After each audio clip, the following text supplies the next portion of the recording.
Dalita Paner, lalantad na ang ebidensya.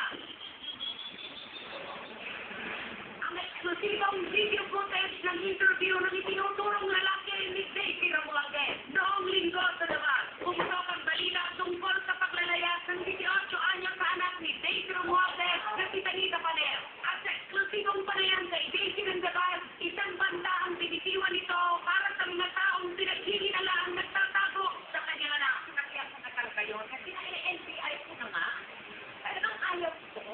Kinabukasan nga, sa pamamagitan ng isang ay nagpatulong si Daisy sa FBI para sa paghahanap sa kinaroroonan ni Dalita Paner. May nagulong si Madam Daisy para mag-update yung mga niya, si Dalita Paner. Nag-interview si Madam Daisy, kaya naman sa kanya kasi may mga taong pwede kapitan at kung maaari, imbitahan namin sila dito sa NBI para mahingan namin ang informasyon. Kasunod nga ng kontrobersiya nito, lumutang ang pangalan ng pumalitan ng bandang Kahalili na binumunay isa sa mga dahilan ng paglalayas ni Dalita. Ang lalaking tinutungkoy ni Daisy sa kanyang mga pahayag. Si Kian Cipriano. Hassle. Sobrang hassle. Sa kauna-unahang pagkakataon, lumantad na ang pumalitan ng Kahalili na si Kian para linawin ang mga paratang na itinatatok sa kanya. Eksklusibo! Kian, ano ang totoo sa inyo ni Dalita Paner? Naging magkarelasyon kayo? Kung nagkaroon kayo ng relasyon, hanggang kailan kayo tumugal? Naging kami po talaga before. Kasi naghiwalay na rin po kami kasi nga medyo may personal differences na rin. Tsaka sa paligid, medyo hindi sangayan lang. So, mahirap din. Kasi kung magkikita kami, tapos bira-bira sa school lang din. What makes kayo ni Dalita? Okay. Kapag sinabi mong naging kami before, paano nagsisimula sa buwakasyon? Mga ilang buwan? Umabot pa kayo ng taon ni Dalita? Hindi po kasi normal yung relasyon namin. Parang before po kasi kilala ko na si Danica since high school pa. Okay. So parang yung sama namin, hindi rin, parang hindi mo rin matatansya kung gano'n talaga katagal. Paano ba kinausap ni Tita Daisy Romualdez nung kayong dalawa ni Dalita ay magkarelasyon pa? Kasi before, alam ko na talaga. Kasi, siyempre, bata nga lang nila. Siyempre, babae yun. Karir yun, mag-aaral yun, di ba? So, kinausap na yun before. Maayos naman. Tapos alam ko rin kasi before ko, hindi, nawala na rin si Dente. Lumayas na rin siya before. Yung mga NBI, punta na rin siya. Second round na po sa akin yan. Gaano kasakit na wala ko mang ebidensya na itinakikita, pero eto, nililigalig ka na ng mga kwento na may MPA na tumutugay-gay sa'yo, pinapupuntahan ka sa bahay. Hindi ba parang nag-private yung karapatang pagkaon doon? So, yung totoo po, parang hassle eh. Sobrang hassle.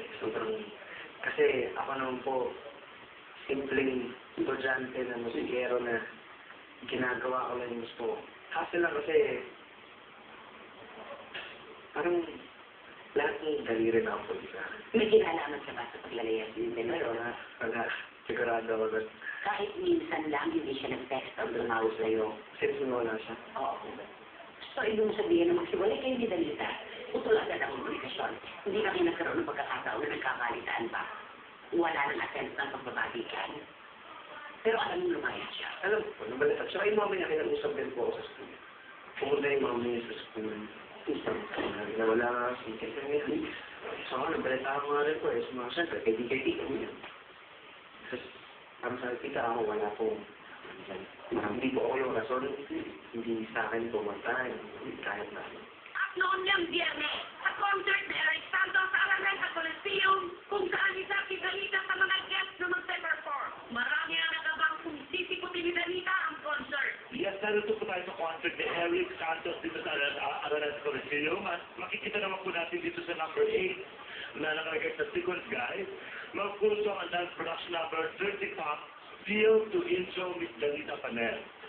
Pero ilang sandali na lang po, magsimula na po ang palabas. Pero wala pa rin si Dalita Paner.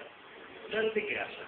At isa na nga sa mga nagabang kay Dalita dito ay ang ganyanin ng si Daisy Romualdez. At sa muling pagharap ni Daisy sa labas, may mga panibagong pahayag na binitiwan ng stress patungkol kay Kian.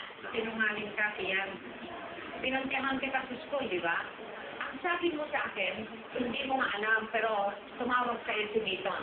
Tapos nung kinausap ko naman si Milton, ang sabi naman ni Milton, tumawag si Kian sa kanya na umalis na si Danica.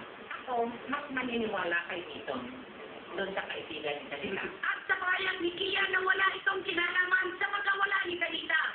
Ito lang ang naging reaksyon ni Daisy. Alam ko na wala kay Kian. O baka naman na doon sa kaibigan ni Kian, whatever, baka, hindi natin alam eh. Alam ko kasi nag-text sila. At mayroon akong kaibigan na nakita sila magkasama. Tinanong ko pa nga kung gabi-araw daw.